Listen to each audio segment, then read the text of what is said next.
जी हां, तो इस वक्त की बड़ी खबर आपको बता दें, काशी विश्वनाथ ज्ञानवापी मामले में कोर्ट का बड़ा फैसला आया है। कोर्ट ने 5 लोगों की टीम बनाकर सर्वे का आदेश दिया है। दरअसल में पुरातत्व विभाग की टीम सर्वे करेगी, यह आदेश अब कोर्ट की तरफ से आया है।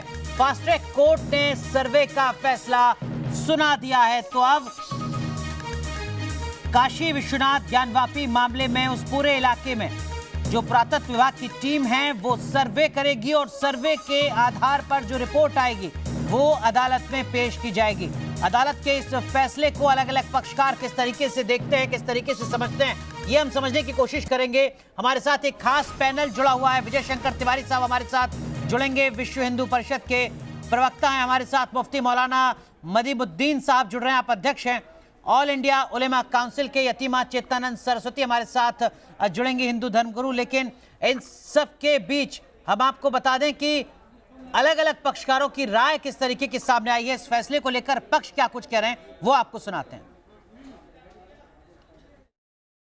वाराणसी में ज्ञानवापी मसले को लेकर एक बहुत अहम फैसला आया है। दरअसल हिंदू पक्ष को एक बहुत बड़ी जीत मिली है, क्योंकि स्वयंभू ज्योतिर्लिंग विश्वेश्वर के जो वादी हैं मुख्य रूप से विजय रस्तोगी जी हमारे साथ हैं। विजय जी, क्या फैसला आया है? बहुत दिनों से आप लोगों का इंतजार था कि आप लोग इस पूरे जो क्षेत्र को archaeology of survey of India से सर्वे कराना चाहते थे, उस पर किस कोर्ट ने क्या फैसला दिया है? यह जो वाद है वह वाद संख्या 610 सन 1991 सिविल जज senior division fast track court Varanasi में लंबित है और वादी पक्ष के तरफ से यह कथन करते हुए वाद दाखिल किया गया था कि ये पूरे ज्ञानवापी परिसर में विश्वेश्वर ज्योतिर्लिंग मंदिर था, जिसे 1669 में धार्मिक विद्वेष के कारण औरंगजेब बादशाह के फरमान से तोड़ दिया गया था। लेकिन लोकल मुसलमानों के द्वारा यह उसके एक अंश पर यह विवादित ढांचा तैयार कर दिया गया था, जिस पर ज़बरदस्ती मुसलमान नमाज पढ़ते हैं, जबकि वह 15 अगस्त 1947 को भी इसकी स्थिति, धार्मिक स्थिति मंदिर की थी, क्योंकि उस ढांचे के बीच वाले स्थल पर के नीचे ही ज्योतिर्लिंग 100 फुट का विराजमान है। तो आर्कियोलॉजिकल सर्वे ऑफ इंडिया से यह निवेदन किया गया था कि साक्ष्य मंगाया जाए कि वादी पक्ष का कहना सत्य है या प्रतिवादी पक्ष का कहना सत्य है कि वहाँ पर कभी विश्वनाथ मंदिर था या नहीं था, उसके कोई अवशेष वहाँ हैं या नहीं। तो माननीय न्यायालय ने दोनों पक्षों को सुनने के पश्चात विस्तृत आदेश पारित किया है कि पुरातत्व विभाग, सेंट्रल गवर्नमेंट इसके लिए 5 विद्वानों का, जो साइंस और आर्कियोलॉजी के विद्वान हों, उनको भी अपने साथ नामित करके और अपने खर्चे पर विश्वनाथ मंदिर के पूरे परिसर का पुरातात्विक सर्वेक्षण करा करके और इस न्यायालय में अपनी व्याख्या प्रस्तुत करें। तो अदालत ने क्या कुछ कहा ये आपने सुन लिया, लेकिन इसके बाद मुस्लिम पक्ष का क्या कुछ कहना है ये भी जरा आपको बता देते हैं। देखिए, मैं सुन्नी सेंट्रल बोर्ड ऑफ वक्फ लखनऊ का अधिवक्ता हूँ और फैसला आया ज़रूर है, लेकिन अभी इसकी डिटेल की स्टडी हम नहीं कर पाए हैं। अब डिटेल स्टडी कर लें तब इसमें हम कुछ इसका डिस्क्लोज़ कर पाएंगे कि क्या होना चाहिए और फैसला क्या सही है क्या गलत है लीगली। तो जो प्रथम दृष्टया ये सामने आया है कि पुरातत्व विभाग को सर्वे करने की अनुमति दे दी गई है, इसे किस तरीके से देखते हैं? ये अनुमति पुरातत्व विभाग को जो दे दी गई है अभी इस स्टेज पर नहीं दी जानी चाहिए थी। एविडेंस लेने के पश्चात अगर कोर्ट ये समझती कि साहब ये एविडेंस से केस को प्रूव नहीं किया जा सकता, तब ये कोर्ट उस स्टेज पर। खास मेहमान हमारे साथ बने हुए, इस वक्त की बड़ी खबर हम आपको बता रहे हैं। Archaeological survey of India 5 experts की टीम के साथ काशी विश्वनाथ ज्ञानवापी के पूरे इलाके का सर्वे करेगी और सर्वे की रिपोर्ट सौंपी जाएगी संबंधित अदालत में। हमारे सहयोगी भी हमारे साथ जुड़ चुके हैं, साथ ही साथ 2 खास मेहमान हमारे साथ जुड़े हुए हैं। मुफ्ती मौलाना मदीमुद्दीन साहब, अदालत के इस फैसले पर आपका पहला रिएक्शन? देखिए, मुझे ऐसा लगता है कि अदालत ने जल्दबाजी में एक कदम उठाया है। उनको पहले एविडेंस पूछना चाहिए था, उसके बाद आर्टिकल सर्वे ऑफ इंडिया को उनको जो है सर्वे करने का परमिशन देना चाहिए था। मुझे लगता है कि विश्व हिंदू परिषद कुछ देश में ऐसे माहौल को खराब करने की एक साजिश हो रही, जबकि अयोध्या का बाबरी मस्जिद का मसला खत्म हो गया था, फिर गड़े मुर्दे उखाड़ उखाड़ करके मुसलमानों के मसाजिद को टारगेट करना, मुझे लगता है कि देश के माहौल को खराब करने की एक षड्यंत्र है, एक साजिश है। देश के अंदर बहुत सारे इश्यूज हैं, उन इश्यू से निपटने के बजाय हिंदू मुसलमान करके देश के माहौल को खतरे में डालने की कोशिश की जा रही है। यतीमा चेतनानंद सरस्वती, क्या हिंदू मुसलमान आप कर रहे हैं अदालत में अगर आप जाते हैं काशी विश्वनाथ के मामले को लेकर?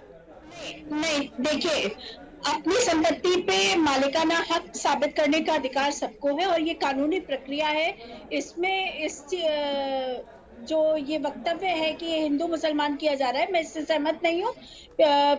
अगर मुगल कालीन आप समय देखें, अगर उस इतिहास को उठाकर देखें, तो बहुत से मंदिरों का विध्वंस किया गया, नशस्त विध्वंस किया गया हमारे मंदिरों का। अगर आज हम स्वतंत्रता के 70 साल पश्चात अगर न्यायालय ये निर्णय लेता है कि इसका एक सर्वे हो जाना चाहिए, तो निष्पक्ष सर्वे में मुझे नहीं लगता कि किसी को भी कोई समस्या है और इससे किसी भी तरीके का कोई भी वैमनस्य फैलने की आशंका है। उसका कारण बहुत स्पष्ट है। देखिए, कोर्ट निर्णय करेगा। राम मंदिर के लिए 500 वर्ष तक हम लोगों ने सतत संघर्ष किया और उसका परिणाम सबके सामने आया। तो इसमें ये जमीनी विवाद जितने भी हैं, ये न्यायालय के क्राइटेरिया पर है। ठीक है, यतीमा माफ कीजिएगा, आपको रोक रहा हूँ। विजय शंकर तिवारी साहब भी हमारे साथ जुड़े हुए, प्रवक्ता विश्व हिंदू परिषद के। विजय शंकर जी, आपने सुना मौलाना साहब को, वो कह रहे हैं कि देखिए, मौजूदा वक्त में जो जरूरी मुद्दे हैं उनसे ध्यान भटकाने की कोशिश यहाँ पर की जा रही है, गैर जरूरी मुद्दों को उठाया जा रहा है, हिंदू मुसलमान करने की कोशिश की जा रही है। विजय शंकर तिवारी जी, चलिए एक बार फिर हम कोशिश करेंगे। हमारे सहयोगी सुशांत हमारे साथ जुड़े हुए हैं वाराणसी से। सुशांत, और क्या कुछ कहा है अदालत ने, और ये जो 5 एक्सपर्ट्स की कमेटी है, ये कौन तय करेगा, एएसआई या अदालत? देखिए, पहले ये जो अदालत ने कहा है कि जो अदालत का फैसला है वो दरअसल 2019 से ये प्रार्थना पत्र दिया गया था। मसला तो 1991 से चल रहा है कि इसकी archaeology of survey of India से इसकी सर्वे कराई जाए, और अब 2 अप्रैल को फैसला सुरक्षित रखा गया और आज फैसला आया है। इस पर 5 जो लोग होंगे वो साइंस और आर्कोलॉजी के जानकार होंगे और उसके बाद कोर्ट के सामने इनके नाम रखे जाएंगे, और archaeology of survey of India और उत्तर प्रदेश का जो पुरातत्व विभाग है, ये दोनों मिलकर सरकारी खर्चे पर ये जो पूरी जो काशी विश्वनाथ परिसर है वहां पर सर्वे करेगा। तस्वीरों में आपको एक्सक्लूसिव तस्वीर दिखाएंगे। जो ये मस्जिद है, आप देख सकते हैं, जैसे मस्जिद का नाम दिया गया है ज्ञानवापी इलाके में, और इसी का पूरा जो मसला है कि इसी के नीचे जो है स्वयंभू विश्वेश्वर शिवलिंग है 100 फीट का, जो कि हिंदू पक्ष का दावा है। तो वहीं मुस्लिम पक्ष का ये कहता रहा है कि जो 1947 में एक्ट था कि जैसा सब कुछ आज़ादी के पहले था वैसा ही रहेगा, और उसी पर ये आगे बढ़ रहे थे। मगर फिलहाल बात की जाए इस फैसले की, तो इस फैसले ने हिंदू पक्ष को एक नई उम्मीद दी है, और साफ साफ कहना है जो वादी हैं उनका कि किस तरीके से 2019 से ये प्रार्थना पत्र दिया गया था, उस पर वो लगातार इस बात को कहते आ रहे थे कि इस पर कम से कम archaeology of survey of India survey करे, ताकि ये पता चल सके जो हकीकत क्या है और जमीनी जो दावे किए जा रहे थे हिंदू पक्ष के द्वारा वो कितने सही हैं। और इसीलिए लगातार सुशांत, लेकिन कुछ और सवाल है, उन सवालों के जवाब मैं आपसे तलाशूंगा। लेकिन मौलाना साहब, जो बात यहाँ पर यतीमा कह रही है, वो कह रही है कि देखिए, इतिहास को दुरुस्त करने में दिक्कत क्या है? ठीक है, आप इतिहास दुरुस्त करिए, मगर इतिहास दुरुस्त करने में भूगोल को खराब मत करिए। अभी जो है राम मंदिर का इश्यू हल हुआ, उसके नीचे सरयू का पानी मिला, कौन सा एएसआई ने बड़े बड़े दावे किए थे ये मिलेगा वो मिलेगा, सरयू का पानी मिला, उसके बाद निर्माण रोका गया, कहाँ वहाँ प्रूफ मिला, कहाँ वहाँ सबूत मिला? आप एएसआई के जरिए देश को बर्बाद करने की एक साजिश हो रही, यहाँ दावा है वहाँ दावा है।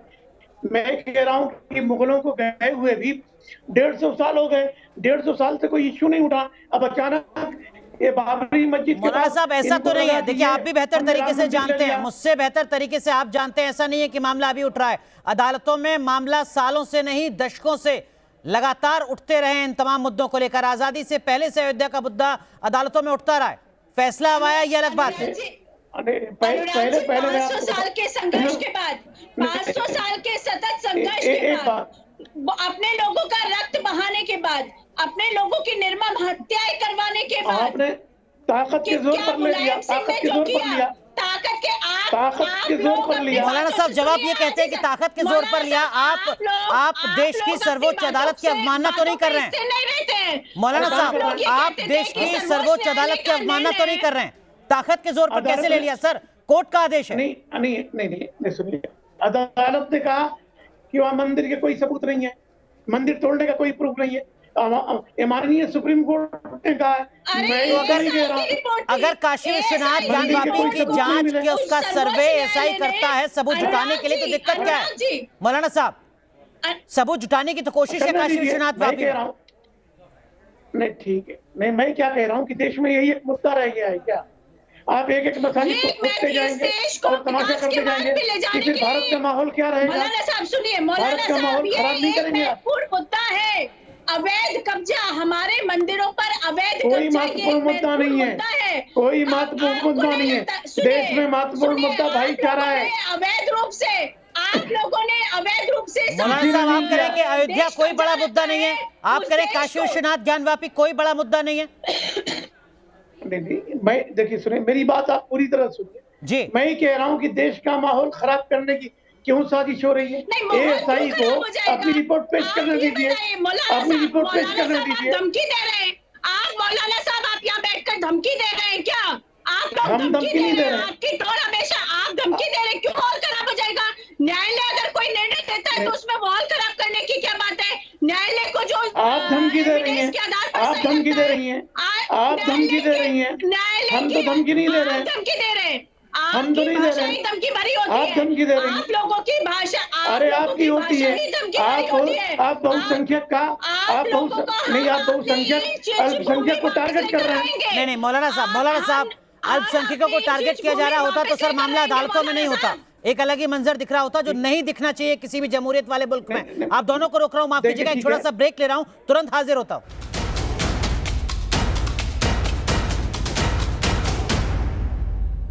यतीमा आपने सुना था मुफ्ती मौलाना मदीउद्दीन साहब को, वो लगातार कह रहे हैं कि माहौल को बिगाड़ने की कोशिश की जा रही है इस पुराने मुद्दे को बार बार उठाकर। क्यों आखिर? नहीं अनुराग जी, वो सीधे सीधे धमकी दे रहे हैं, वो अपने लोगों को प्रोवोकेशन कर रहे हैं। उसका कारण है कि वो इस तरीके से माहौल क्यों बिगड़ेगा? जब न्यायालय में मामला लंबित है, न्यायालय के सामने हम अपने सबूत रखेंगे। न्यायालय ने एक आदेश दिया है, उस आदेश से आके देश का माहौल क्यों बिगड़ जाएगा? मुझे तो ये समझ में नहीं आता ये लोग। मौलाना साहब, अदालत से जो भी फैसला आएगा उसमें दिक्कत क्या है? देखिए, अदालत का फैसला राम जन्मभूमि पर आया, सर बात काशी विश्वनाथ की होती है, आप अयोध्या पहुंच जाते हैं। अरे सुनिए, आप देखिए, सर्वोच्च अदालत जो फैसला करेगी, मुसलमान उस फैसला के खिलाफ नहीं जाएंगे। मेरा ये कहना था कि अदालत को और ज्यादा एविडेंस को जमा करके एएसआई को परमिशन देना चाहिए था। अब एएसआई को सर्वे करने का परमिशन मिला है, तो सर्वे करने के बाद देखेंगे क्या होगा। साहब, 3 बातें आपने ऐसी कही हैं जो अदालत की अवमानना बनती है। आपने अभी कुछ देर पहले कहा कि जो अल्पसंख्यक है उसको बहुसंख्यक दबा रहा है। आपने कहा कि अयोध्या को लेकर अदालत का जो फैसला था वो राम मंदिर बनाने को लेकर बिल्कुल नहीं था। आपने एक और बात काशी विश्वनाथ ज्ञान वापी के मामले को लेकर भी यहाँ पर खड़ी की है, अदालत को लेकर कि देखिए ये बहुत जल्दबाजी में फैसला सुनाया गया है। किसके विवेक पर सवाल खड़ा कर रहे हैं सर? अदालत के? नहीं, किसके नहीं, कौन से अदालत के? मैं कह रहा हूँ कि जलीकट्टू पर जब अदालत ने फैसला किया, काशी विश्वनाथ ज्ञान वापी से पहले आएंगे और अब जलीकट्टू, पूरे देश का इतिहास भूगोल बिगाड़ेंगे क्या सर? काशी विश्वनाथ ज्ञान वापी की बात करते हैं ना सर, एएसआई अगर सर्वे करती है कि दिक्कत क्या है? मुद्दे की बात मौलाना साहब, अयोध्या के बाद अब हम तीसरा मुद्दा ला रहे हैं चर्चा में, ज्ञान वापी काशी विश्वनाथ की बात करते हैं। नहीं, आपको लोगों का काम है, मीडिया का काम है एक हवा खड़ा करना, हिंदू सर मुझे मेरा काम मत सिखाइए। अदालत से फैसला आया है, उस अदालत के फैसले पर आपसे आपका रिएक्शन ले रहे हैं। पहला सवाल आपसे पूछा है। हाँ, आने दीजिए, आने दीजिए, होने दीजिए। आप तो सवाल खड़ा कर रहे हैं ना। करेगी, हम मानेंगे, आपके मन में भय नहीं है मौलाना, अगर तुम लोगों के मन में कोई भय नहीं है तो हो जाने दो ना सर्वे, फिर इतना डर क्यों? ये डर है इसलिए क्योंकि तुम जानते हो कि वहाँ पर अरे हम भी कह रहे हैं कि हाँ सर्वे हो होने जाने दो। दो सर्वे। हम कब कह रहे हैं कि सर्वे मत होने दो। लेकिन माहौल खराब करने की धमकी क्यों दे रहे हो? माहौल खराब करने की धमकी क्यों देते हो? क्यों देते हो? ये नेशनल न्यूज चैनल पर बैठकर माहौल खराब करने की धमकी अपने लोगों को समझाओ कि अगर हम सही होंगे तो फैसला हमारे हक में आएगा। लेकिन तुम लोग जानते हो कि तुम्हारे आक्रमणकारियों ने, तुम बाबर की लीगेसी को फॉलो करने वाले लोग, तुम अलाउद्दीन खिलजी की लीगेसी को फॉलो करने वाले लोग, तुम औरंगजेब की लीगेसी को फॉलो करने वाले लोग, ये जानते हो बहुत अच्छी तरीके से कि तुमने 1300 साल में सनातनियों के साथ क्या किया है। तुमने किस तरीके से मंदिर तोड़े, तुमने किस तरीके से हमारी शिवलिंगों को कैद किया है। ये लोग, ये तो सत्य सामने ना आ जाए, इससे ये बौखलाहट है। इसलिए तुम दंगों की धमकी देते हो बार बार, लेकिन अब ये इस देश में चलने वाला नहीं है। मौलाना साहब, हाँ सुनिए, मैं तो कहता हूं कि मुगलों ने जो कुछ बनाया है, निर्माण किया है, ताजमहल गिरा दो, लाल किला गिरा दो, अरे सर, शाहजहां, मौलाना साहब, जितने आप 5वीं बार विषयांतर हो रहे हैं, आप 5वीं बार विषयांतर हो रहे हैं। 2 और मुद्दे आप ले आए बीच में। बिल्कुल गिरा दो। हम काशी विश्वनाथ ज्ञान वापी की बात कर रहे थे। अफसोस की बात ये मुफ्ती मौलाना साहब कि आप उस मुद्दे पर स्पेसिफिक नहीं है, आप क्लियर नहीं है कि करना क्या है, आपका स्टैंड क्या है। यतीमा माफ कीजिएगा, यतीमा माफ कीजिएगा, मौलाना साहब माफ कीजिएगा। सुशांत, बहुत बहुत शुक्रिया आप तीनों का जुड़ने के लिए। आगे भी इस मामले से जुड़ी हर अपडेट न्यूज नेशन आप तक पहुंचाता रहेगा। एक छोटा सा ब्रेक, तुरंत हाजिर होते हैं।